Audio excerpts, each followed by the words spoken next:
बाहर की तस्वीरें हैं अब जहां पर ये कहा जा रहा है कि याचना नहीं अब रन होगा, संघर्ष हमारा भीषण होगा। ये तस्वीरें लगातार आप देख पा रहे हैं जहां पर नियुक्तियों की बातें की जा रही है और किस चीज को लेकर अब नारेबाजी तेज हो रही है ये भी जानने की कोशिश करेंगे। पर इससे पहले जम्मू यूनिवर्सिटी के बाहर से लगातार तस्वीरें आप देख रहे हैं जहां पर जस्टिस के लिए जो है वो नारेबाजी तेज की जा रही है। क्या इससे लेकर ये भी जानने की कोशिश करेंगे। आज जो है वो एक सांकेतिक प्रदर्शन है और एलजी प्रशासन को जो है वो चेतावनी दी जा रही है कि अगर उन्होंने Jammu Kashmir public service commission के चेयरमैन की नियुक्ति जल्द से जल्द नहीं की तो एक बड़ा प्रदर्शन हम लोग करेंगे। देखने को मिला है कि नवंबर माह से लेकर अभी फरवरी माह जा रहा है और Jammu Kashmir public service commission जो कि पूरे जम्मू कश्मीर की एक महत्वपूर्ण बॉडी है उसकी जो है चेयरमैन ही नहीं है।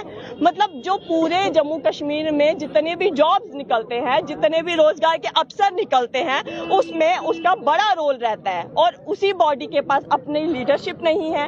उसी बॉडी के पास अगर हम बात करें तो अपने मेंबर्स नहीं है, कमेटी मेंबर्स नहीं है। एक व्यक्ति के सहारे जो है वो पूरी कमेटी जो है, कमीशन जो है वो चल रही है। तो ये अपने आप में सोचने का विषय है कि जब हम बात करते हैं जम्मू कश्मीर के युवाओं की और रोजगार की तो जम्मू कश्मीर में युवा परेशान है कि रोजगार क्यों नहीं आ रहा। उसका एक कारण यही है कि जेकेपीएससी की चेयरमैन नहीं है, वहां पे कोई लीडरशिप नहीं है। जो एग्जाम कंडक्ट कराए, जो प्रोसेस होता है एग्जाम का वो कहीं ना कहीं जो है वो जेकेपीएससी करती है। तो अगर उनके पास ही लोग नहीं है तो वो किस प्रकार अन्य डिपार्टमेंटों में नियुक्ति करेंगे, ये एक बड़ा प्रश्न है। और एलजी प्रशासन इस विषय को जो है वो बिल्कुल भी गंभीरता से नहीं ले रहा है।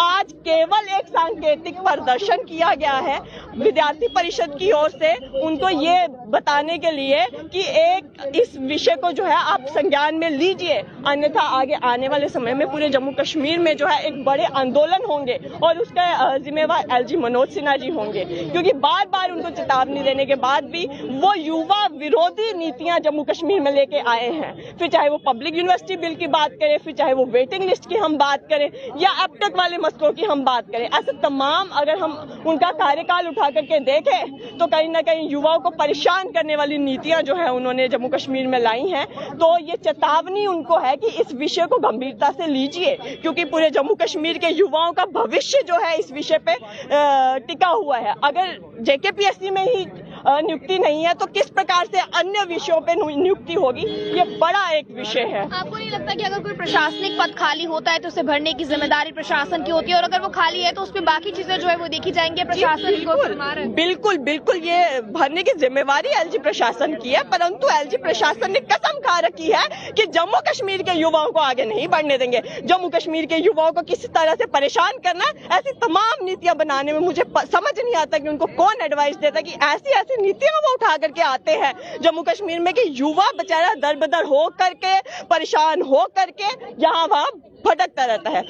और अखिल भारतीय विद्यार्थी परिषद लगातार ऐसे मुद्दों को लेकर आती रहती है और आज भी हम इस एक सांकेतिक प्रदर्शन किया है, एक छोटा प्रदर्शन हम जिसको कह सकते हैं, उनके ध्यान में विषय लाने के लिए। परंतु अगर ये विषय सॉल्व नहीं होता पूरे जम्मू कश्मीर में प्रदर्शन होंगे और फिर एलजी प्रशासन ये ना बोले कि विद्यार्थी परिषद ने जो है वो पूरे जम्मू कश्मीर का माहौल बिगाड़ के रखा है। तस्वीरें लगातार आपके सामने है जहाँ पर अखिल विद्यार्थी जो है परिषद लगातार प्रदर्शन इस चीज को लेकर कर रहा है, अपनी मुख्य मांग जो है वो सामने रख रहा है और लगातार ये कह रहे हैं कि अगर कोई प्रशासनिक पद खाली होता है तो उसे भरने की जिम्मेवारी भी प्रशासन की है। इस तरह से आप लोग देखते हैं क्या है इस पर आपकी राय, आप लोग अपनी राय को रखिएगा कमेंट बॉक्स में। बन रहे हैं आप टाइम के साथ, कैमरा पर्सन गुलशन को दीजिए इजाजत। जय हिंद।